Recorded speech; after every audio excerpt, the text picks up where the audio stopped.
Hey everyone, welcome to Speak Like a Native. I'm Maya. And I'm Leo. Let's get into it. Today we are talking about one of the most common sneaky pronunciation mistakes that I hear from English learners everywhere. It's not a sound problem, it's a stress problem, and it can change the meaning of a word completely. You might think you said a gift, but actually you said to give a speech. Same exact letters, same exact word. You just put the stress in the wrong place. Wait, same word, different meaning, just from stress? That sounds dangerous. It is dangerous, Leo. And here's the good news. Once you hear the pattern, it's actually pretty easy to fix. So today we are doing a vocabulary deep dive on word stress patterns, specifically nouns versus verbs. Okay, I'm ready. But first, can you give me an example? Like one word that does this? Absolutely. Let's start with the word present, present. This is a perfect example because learners see it all the time, but many of them don't realize it's actually two different words hiding inside one spelling. When you stress the first syllable, present, it's a noun. It means a gift. I bought a present for my sister's birthday. When you stress the second syllable, present, it's a verb. It means to give or show something to someone. I will present the project at the meeting. Oh, so present is the gift, and present is like presenting, like giving a speech. Exactly, and that's the key pattern. For many English words that can be both a noun and a verb, the noun stresses the first syllable and the verb stresses the second syllable. First syllable, noun, second syllable, verb. That is such a clear rule. Why didn't I learn this before? Ha ha ha, because most textbooks mention it once and then move on. And learners from different backgrounds get stuck on this for different reasons. For example, Chinese speakers often give every syllable nearly the same amount of stress, because that's natural in Chinese. So they might say present with equal stress on both parts, and it's hard for a native listener to tell if they mean the noun or the verb. Spanish speakers, on the other hand, often lean toward stressing the second syllable, even when they mean the noun, because Spanish tends to stress later syllables in many words. So they might say present when they wanted to say a gift. Wow, that's so specific. So it's not just about being wrong, it's about which mistake your brain naturally makes based on your first language. Right. And here's something important. Stress in English is not just louder, it's longer, it's higher in pitch, and it's clearer. The unstressed syllable gets shortened, and the vowel often gets swallowed into a very short, lazy sound. So present, the second syllable is quick, soft, like sent but shorter. Crescent, now the second syllable is longer and louder, and the first syllable is quick and small. When you say them side by side like that, I can really hear the difference. Good. Let's practice with a few more pairs. Say this with me. Record. cord. That's the noun. I bought a new record. Vinyl is popular again, by the way. Okay. Chord. Like I have a record of all our meetings. Perfect. And the verb is record. Take the stress block and move it to the end. Record. Could you record the interview for me? Chord. Oh, I've been saying chord for both my whole life. You are not alone. This pattern covers a lot of everyday words. Let's try another one. Object. Object is the noun a thing. There's a strange object on the floor. Object has the verb to disagree. I object has the verb to disagree. I object has existed. Object versus object sc. Wait, can you do it again slower? Object. Object has. Object has. Object. Object has. Feel the jump.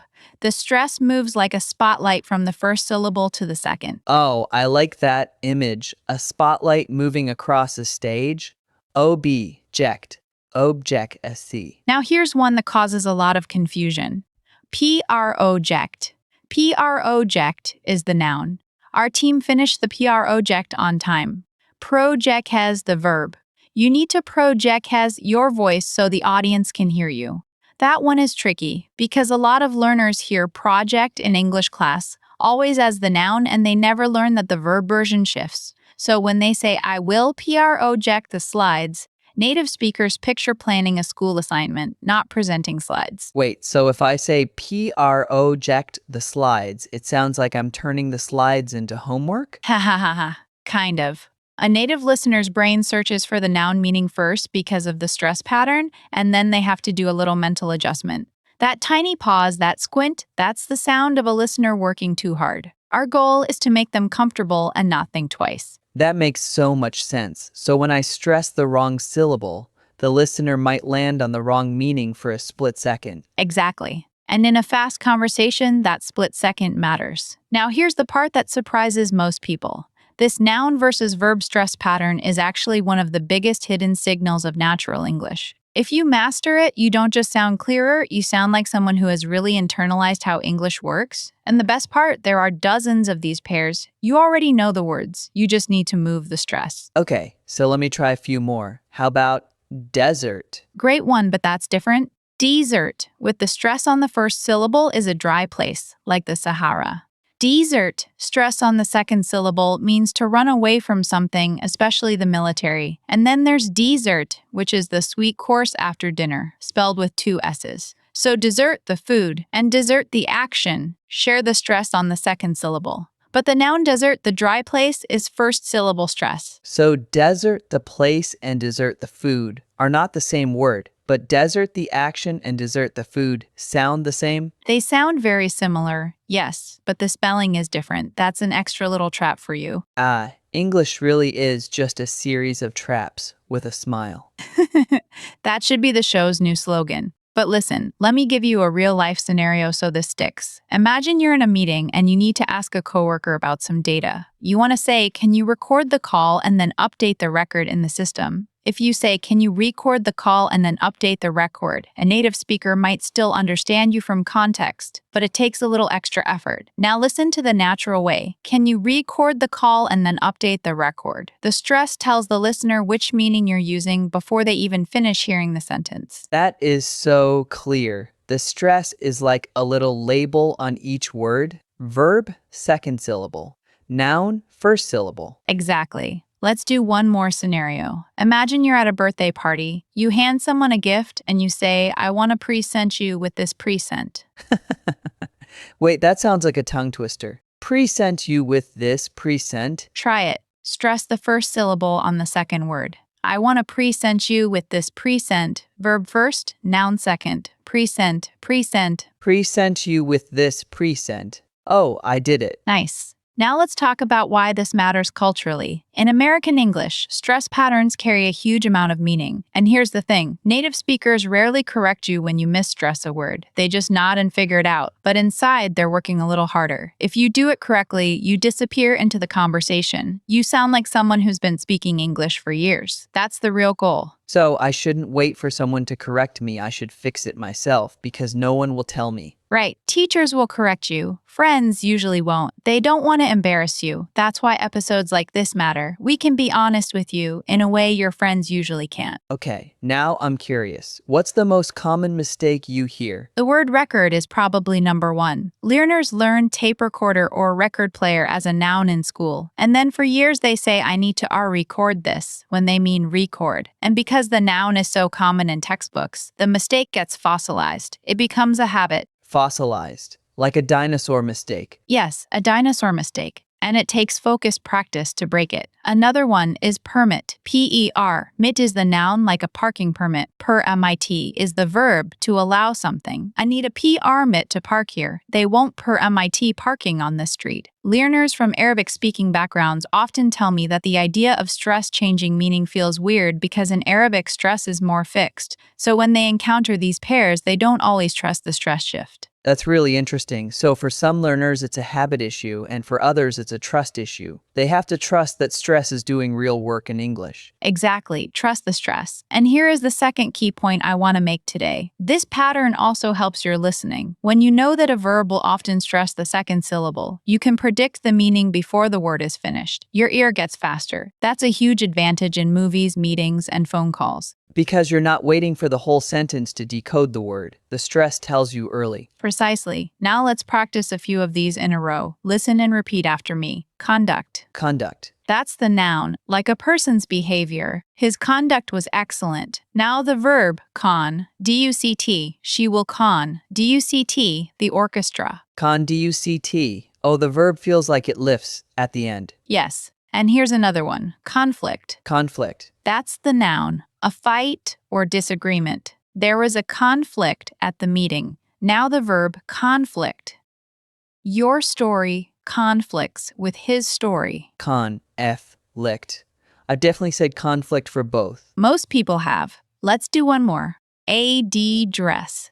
That's the noun. What's your AD dress? And the verb is add ds, dress. Please address the audience. Wait, I thought a dress was always a dress with the stress on the second syllable. But you're saying the noun is AD dress? That's a great question. In British English, you're right. Both noun and verb often stress the second syllable. But in American English, the noun often shifts to the first syllable. AD dress. What's your AD dress? It's a regional difference. So if you hear a British person say a dress for the noun, that's totally normal in their variety of English. Oh, that's important. So this pattern is very common in American English, but other varieties might do things differently. Exactly. English is not one thing, but for our listeners who want to sound natural in American English, this pattern is extremely useful. And even in British English, many of these pairs still follow the same noun first, verb second rule. Import, I import is the noun. Import is the verb. The I import costs too much. We import it from Italy. I import. Got it. I feel like I'm learning a secret code. That's exactly what it is, a secret rhythm code. Now let me warn you about a mistake people make with this rule. They think every two-syllable word follows this pattern. It doesn't. The rule only applies to a specific group of words, usually words that can be both a noun and a verb. Words like water, table, and happy don't switch stress because they don't have a noun-verb pair shifting meaning. Oh, right. So I shouldn't go around stressing every word differently. Please don't. That would make you sound like a robot from the future. The rule is for pairs like record, present, progress, conflict, conduct, desert, object, reject, project, suspect, and a few dozen others. And most of these are useful words that come up all the time in daily life and at work. Progress and progress? Yes. Progress is the noun. We're making progress. Progress is the verb, though it's a little less common in casual speech. The work will progress over time, but the noun is the one you'll hear a lot. Okay. So non-native speakers like me should first nail the common nouns we use all the time, then learn the verb partner. Perfect strategy. And here's a practice tip. When you learn a new word that might be a noun and a verb, say both versions out loud. Mark the syllable with your hand. First syllable, stress down with one hand. Second syllable, stress up with the other. It feels silly, but it wires the rhythm into your brain. I love that. Your body remembers rhythm before your mind does. Exactly. Now I want to set up a little challenge. In a moment, Leo is going to make the exact mistake 90% of learners make with one of these pairs, and I want you to catch it before I do. Ready? Stay with us. We'll be right back after we set this up. Oh no, I'm nervous. You'll be fine. Here we go. Let's do a quick review. I'll say a word. You tell me if it's a noun or a verb based on the stress. Listen carefully. I need to update the R record. That's the noun because you stressed the first syllable. It's the file. Correct. Now try this. Please record the meeting. Verb. Stress on the second syllable. Perfect. Now, Leo, here's the one. I want you to use the word suspect in a sentence. But be careful. There's a noun version and a verb version. Can you say something natural? Okay. The police are talking to a suspect. Wait, say that again? The police are talking to a suspect. Caught it. You just said suspect with the stress on the second syllable, but you meant a person the police are looking at, right? That's the noun, so it should be S-U-S-P. The police are talking to a suspect. Oh no, I did exactly the mistake we've been talking about. You did, and that's the mistake 90% of learners make. They use the verb stress for the noun. And here's the interesting thing. The police, S-U-S-P-E-T,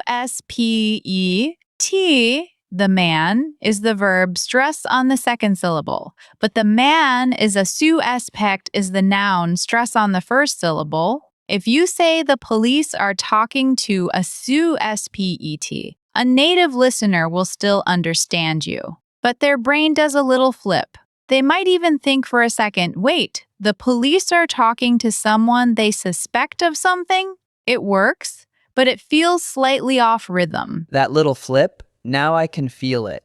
A suspect, suspect. A suspect, a suspect. Beautiful. You just corrected yourself. That's the skill. The more you notice where the stress lands, the faster you'll self-correct. And self-correction is where the magic happens. So my mistake was the lesson. Exactly.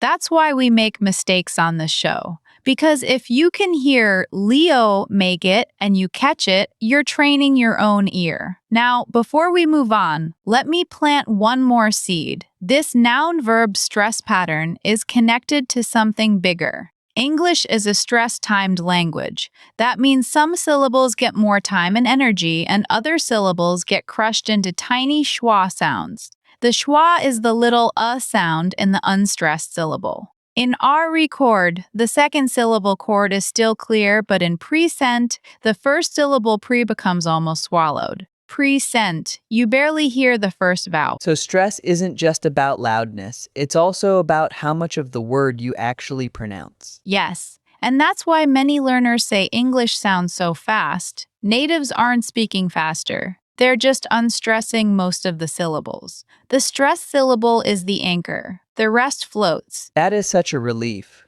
I always thought my listening was bad, but really I just didn't know which syllable to listen for. That's a huge breakthrough. Once you start listening for stressed syllables, movies and songs get easier. You can catch the important word and fill in the rest from context. Okay, I have to ask, what about 3-syllable words?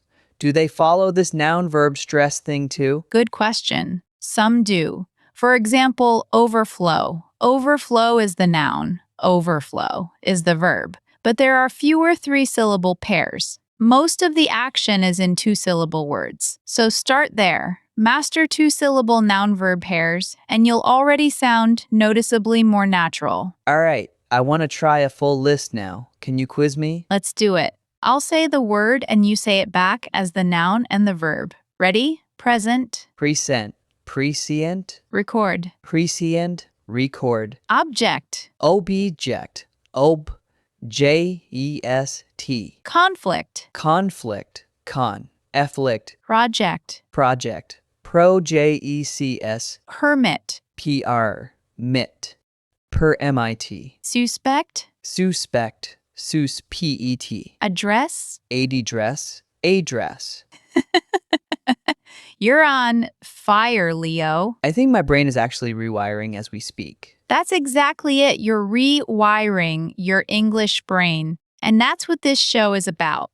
Small, focused changes that make you sound drastically more natural. Okay, before we wrap up, can you give me one more real-life scenario? Something that sticks. Imagine you're at a job interview. You want to say you managed a big project. If you say, JT managed a big project, that's perfect. Stress the verb on the second syllable, the noun on the first. But if you say, I project managed a big project, a native interviewer will still get it, but the rhythm feels bumpy.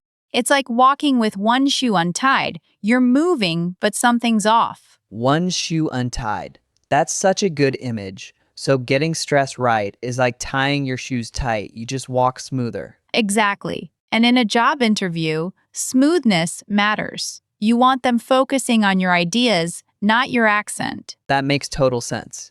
So today's rule is about more than pronunciation. It's about making communication effortless for the other person. Yes, that's the real beauty of it. You're giving your listener a gift. And speaking of gifts, here's your takeaway for today. When a word is both a noun and a verb, the noun usually stresses the first syllable, and the verb usually stresses the second syllable. Say it with me. First syllable, noun. Second syllable, verb. First syllable, noun. Second syllable, verb. And if you only remember one pair, make it record. Record is the thing. Recror is the action. Master that, and you'll start to feel the rhythm of English. I'm gonna go home and practice with every noun verb pair I can find. That's the move. And today's rule, move the stress, change the part of speech. Record the noun, recrod the verb. If you can do that, you're already sounding more like a native. Thanks, Maya. This was a game changer. Thanks for listening, everyone. If this episode helped you, subscribe and hit the bell so you don't miss the next one. We drop new episodes every day. And if you want more practice, check the description for the full list of noun-verb pairs we mentioned. Plus a challenge in the comments. I'll be there. Let's see if you can catch my next mistake. See you next time. Keep speaking. Keep sounding like a native. Peace.